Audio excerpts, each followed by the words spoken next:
No Direto ao Ponto de hoje, a gente vai analisar o bordado da Eliane, que é esse ursinho aqui segurando um balão bem bonitinho aqui, que está com alguns probleminhas, Eliane, mas fica tranquila que a gente está aqui para poder te ajudar, tá? Então vamos lá, a Eliane, que por sua vez criou esse bordado aqui utilizando o software Wilco Embroidery Studio, que para mim, na minha visão, é o melhor software de programação de bordados do mundo, tá? Então vamos lá, estou com um bordado na tela aqui, né? Que a Eliane bordou. Ele deu alguns defeitinhos? Deu, mas tranquila, Eliane, que a gente vai recomendar possíveis ajustes aqui para melhorar a qualidade do bordado. Primeiro a gente vai analisar, tá? Estou vendo que as letrinhas ficaram com um espaçamento bem alto a princípio, não sei se é espaçamento, não sei se é problema de regulagem de tensão de fio. Vamos analisar. O fato é que deu um aspecto não muito bom aqui nas palavras rap. Mother's Day, tudo bem aqui o Mother's porque a letra é bem estreitinha, então trabalhar com uma densidade muito alta seria um problema. Mas na palavra rap e day, o espaçamento muito alto não ficou muito agradável, não. Deu muitas falhas aqui no ponto, tá? Na minha visão, na minha perspectiva. Tem gente que gosta desse tipo de espaçamento em letras assim e tá tudo bem. Eu, particularmente, não gosto. No tatame aqui da carinha dele, teve um desencaixe bem grande aqui na parte inferior, aqui do queixinho dele, da carinha. Na lateral esquerda aqui também do corpinho dele, desencaixou bem também. Basicamente foi isso, tá, Eliane? Assim que eu estou vendo de problema no bordado, foram esses desencaixes. A densidade do ponto, a construção do ponto do ursinho tá legal. É mais estudar por que teve esses desencaixes aqui. Tá? Então esse é o bordado. Agora a gente vai ver o avesso do bordado.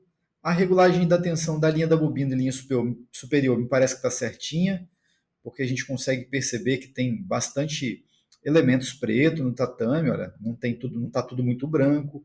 O ponto cheio aqui do coração, das letrinhas, dá para ver que a gente tem cerca de 1/3, é a regrinha que a gente usa, né? 1/3 do avesso do ponto cheio, nesse caso aqui, de linha branca, é o ideal para a gente considerar que é a regulagem de tensão de fio, a relação entre tensão de linha superior e linha inferior, ela está correta, tá? Você parece que bordou numa entretela de rasgo fácil, beleza. Tá tudo certo aqui com relação ao bordado em si, apesar de estar com aquelas falhazinhas ali.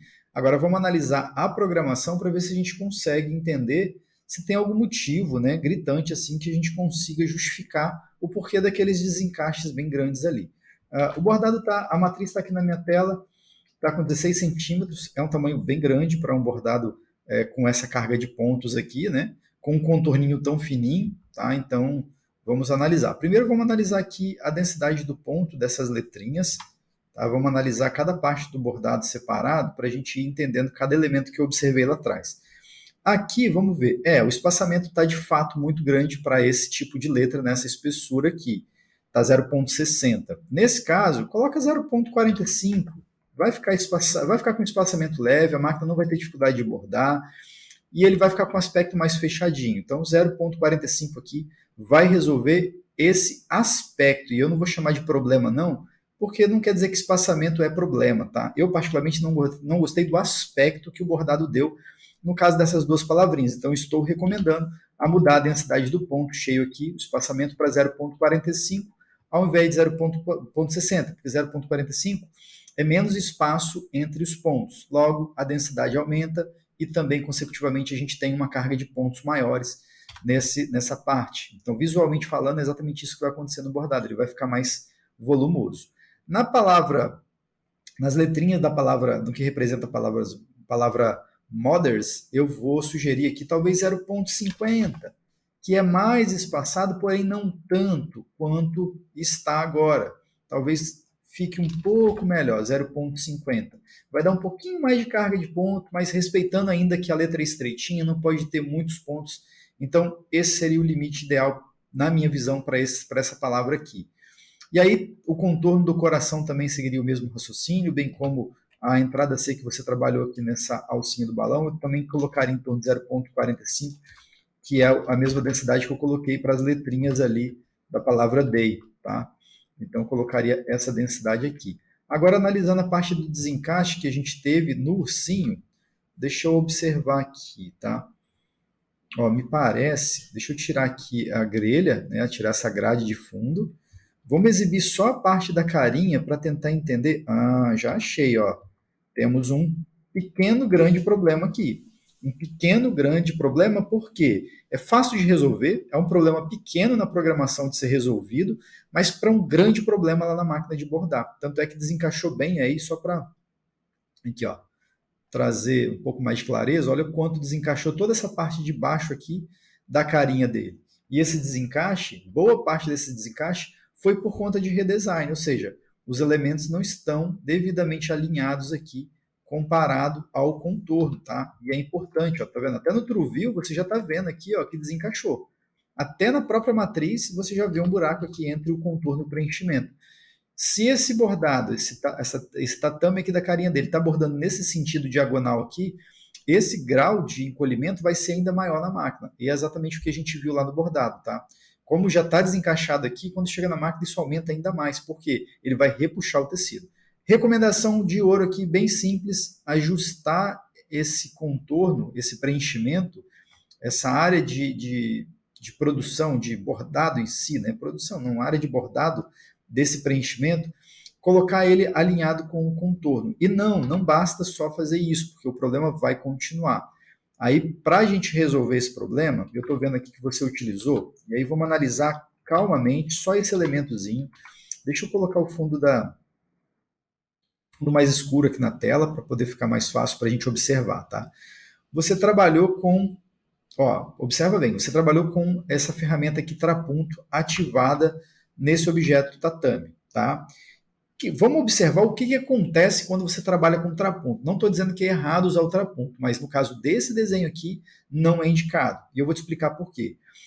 Você lembra bem lá nas aulas do Wilcon Experience que eu falo sobre a necessidade e a importância, o que é a compensação de repuxo, né? Que serve para compensar o repuxo do tecido. E aí tem toda uma medida, de acordo com o grau de encolhimento, você vai aumentando. Se é um tecido muito maleável e a máquina vai bordar durante muito tempo, em um determinado ângulo, especificamente falando, você tem que aumentar a compensação de repuxo, porque o tecido vai encolher mais. E aí você aumenta o grau de encolhimento, né? Você coloca mais compensação de repuxo, coloca um grau de compensação maior, porque o tecido ele vai repuxar mais. A malha, no caso, vai repuxar mais. Então você precisa aumentar esse valor. Beleza, gente, isso eu entendi. Então, em vez de 0,30, vamos trabalhar com quanto? 0,70, 0,60 nesse caso, dobrar o valor da compensação de repuxo para ele alongar mais o deslocamento dos pontos e na hora que repuxar, não repuxar tanto. Aliás, vai repuxar, mas na hora que bordar, não vai desencaixar os contornos, vai resolver 0,60? Vai. Então, beleza, gente, só vou colocar 0,60. Dei Enter. Não mudou nada. E aí, a gente volta no que eu falei ainda há pouco sobre o uso da ferramenta trapunto. O trapunto, ele vai coibir, ele vai inibir, né, vamos chamar assim, a funcionalidade da compensação de repuxo. É exatamente isso que funciona. É uma questão técnica, tá? Quando você ativa essa ferramenta trapunto, ela desativa a propriedade de compensação de repuxo. É como se você não estivesse usando compensação de repuxo no desenho. E aí, ele não vai compensar o repuxo do tecido, que naturalmente, principalmente na malha, que vai acontecer, e aí não tem compensação de repuxo, ele encolhe e o contorno passa fora. Entendeu? Então, o que você vai precisar fazer em todo o desenho, tá? Tirar o trapunto. Quando eu tirar, observe o que vai acontecer com as extremidades desse elemento, ó. Pum. Sabe? Ele deu uma... Ih, aumentou o desenho? Não, ele não aumentou. A compensação de repuxo passou a funcionar, ela passou a valer. E aí passou a valer o quê? O valor que eu tinha definido aqui de 0,60. Tanto é que eu vou dar 2 cliques, compensação de repuxo, ó, 0,60. Tá rosinha aqui porque tá selecionado, né? Mas aqui, ó, vamos tirar, tem que selecionar para... Vamos mudar a cor de novo aqui. É porque esse branco aqui no fundo cinza claro não ficou muito legal. Tá, olha só. Então, se eu mudar aqui para 0,30, ele vai dar uma encolhidinha. Se você não observou direito, ó, aqui eu vou ativar os pontos. E aqui, ó, 0,30, eu vou colocar 0,60. Olha o quanto que ele vai aumentar o deslocamento, ó. Tá vendo? Ou seja, ele está compensando o repuxo do tecido, fazendo com que o desenho na direção do ângulo vá um pouco mais além do limite da borda do desenho, tá? E isso faz com que compense o repuxo do tecido, que é natural, que vai acontecer. Então, a minha indicação nesse caso desse bordado é basicamente isso, tá?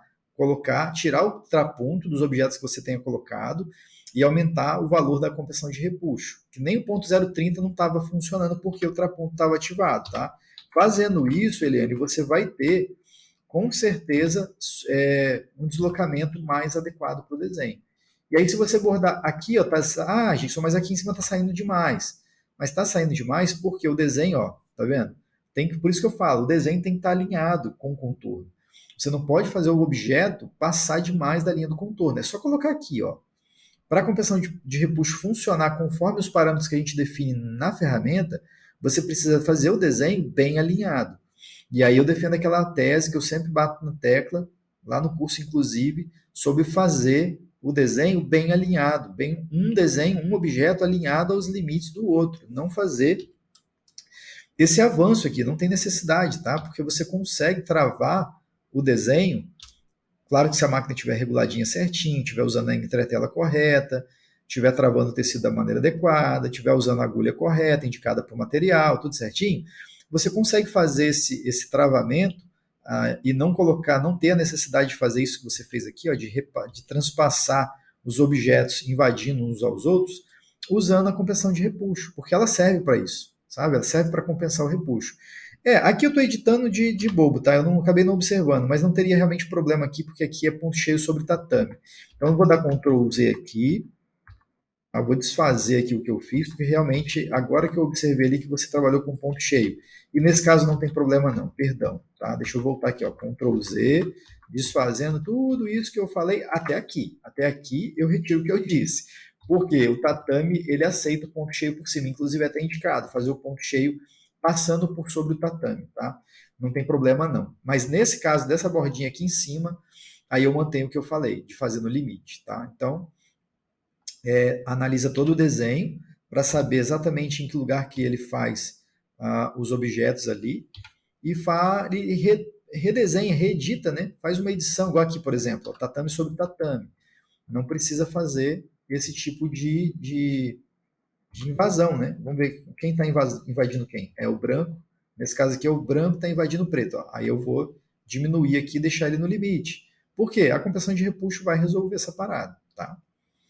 Então é claro que eu estou falando para máquinas domésticas de bordar, que sentem um pouco mais de dificuldade quando vai bordar objeto sobre objeto. E aí eu estou falando especificamente de objeto que? Tatame sobre tatame. Ponto cheio sobre tatame não é problema. Tanto é que eu tirei ali de cima aquela recomendação, eu voltei ali as alterações que eu estava te recomendando fazer antes de ter observado que você tinha feito em ponto cheio, e eu acabei voltando porque realmente ponto cheio em cima de tatame não é problema, tá? Aí nesse caso aqui, vale o quê? De novo, ó. Nesse caso aqui, deixa eu ver. Aqui como você não usou o trapunto, a compressão de repuxo ela funcionou, tá vendo? Então não foi todos os objetos que você usou ultraponto, não. Logo, nesse caso aqui, ó, a compressão de repuxo funcionou bem. Então, beleza, já está certinho. É só rodar os demais objetos. Ó, esse aqui, ó, exatamente. Se você ver, Eliane, ó, os objetos que mais tivemos problema foi a carinha, tá vendo? Essa parte de baixo da carinha e essa parte lateral do corpinho. E analisando a programação, a carinha eu já mudei. Você tinha aplicado o trapunto, logo a compressão de repuxo fica desativada. E no corpinho, a mesma coisa a gente tem, ó. O trapunto ativado, você botou a compressão de repuxo, mas ela não está sendo executada porque o trapunto está ativado. Quando eu desativar o trapunto, observa que os pontos eles vão se alongar, ó. Viu? Vou aproximar aqui, vou dar um Ctrl Z e vou aproximar para você ver acontecendo. Ó, vou tirar o trapunto, olha lá, os pontos avançaram, fazendo então o uso real da compressão de repuxo. Mas, para garantir, coloca um pouquinho mais aqui, coloca ponto 60, pelo menos para esses dois objetos maiores, que é a carinha dele e o corpinho, que de fato estão desencaixando bem ali. E aí você vai ter um bordado com uma qualidade muito melhor. Tá? Basicamente, essas alterações, aí você vai observar se os demais elementos estão com esse tipo de problema também, aí você pode estar fazendo esse ajuste e com certeza vai resolver aí boa parte dos problemas desse bordado, pelo menos analisando pela amostra que você me mandou aqui, que os problemas basicamente são esses, né? Esses encolhimentos aqui, esses encolhimentos, esse deslocamento, né, excessivo que aconteceu aqui no tecido. Na verdade, o deslocamento ele realmente acontece no tecido, só que você tem que compensar repuxo, tem que travar. O travamento até que você fez certo, deixa eu dar uma olhada no travamento, que é o ponto suporte, tá? E eu vou analisar exatamente esses objetos aqui, ó. Só esses aqui que eu quero analisar o ponto suporte que você usou. Você usou corrido para a borda e usou tatame. Beleza, só que, Eliane, eu vou recomendar você não colocar o ângulo de 135 graus no tatame, não. No ponto de suporte do tatame, não, porque senão ele fica no sentido não adequado para o qual o ponto está sendo executado. Se você observar, o ponto desse objeto aqui, ó, vou pegar só ele, tá, para ficar mais fácil. Ó, tá vendo? O sentido está nesse ângulo aqui, tá de 45 graus, ou seja, está exatamente nesse sentido diagonal. Então é importante que o ponto de suporte aconteça exatamente no sentido contrário, que seria esse aqui que eu estou fazendo com o mouse. Então esse é o ângulo do ponto, então o ponto de suporte tem que ser exatamente o contrário, que nesse caso aqui seria esse ângulo aqui. Então o que você precisa fazer? Em ponto de suporte, em vez de colocar 135 graus, coloca 90 graus. Não tem como 90 graus, porque ele vai ser sempre perpendicular à direção do ponto, vai ser contrário. Então se o ângulo é nesse sentido, 90 graus desse sentido vai dar o contrário, vai dar isso aqui. Então deixa o ponto de suporte sempre padrão. Caso você tenha mudado isso, você manda salvar. Você altera para 90 e manda salvar aqui embaixo, para ele aplicar isso aqui como padrão de configuração de propriedade do seu ponto de suporte aí, de 135 para 90 graus. Tá? Vai ser importante para aumentar o travamento do tecido, porque o ângulo estando errado aqui, ele não trava quanto ele poderia se tivesse no ângulo certinho ali o ponto de suporte, tá? Mas basicamente é isso. Essas são as recomendações desse vídeo aqui. Espero que você tenha gostado, espero que eu tenha te ajudado e a gente se vê no próximo vídeo. Tchau, tchau. As recomendações que eu dei nesse vídeo aqui foram baseadas no software Wilcon Embroidery Studio, que na minha opinião é o melhor software de programação de bordados do mundo. E para você assistir mais vídeos como esse aqui e ficar por dentro das melhores práticas sobre bordado computadorizado, basta então você se inscrever aqui no nosso canal do YouTube e também seguir a gente lá no Facebook e no Instagram. Aqui no YouTube é importante também você ativar o sininho para receber as notificações toda vez que a gente publicar um vídeo novo. E se você gostou desse vídeo, já aproveita para deixar o seu like e a gente se vê então no próximo vídeo. Até logo!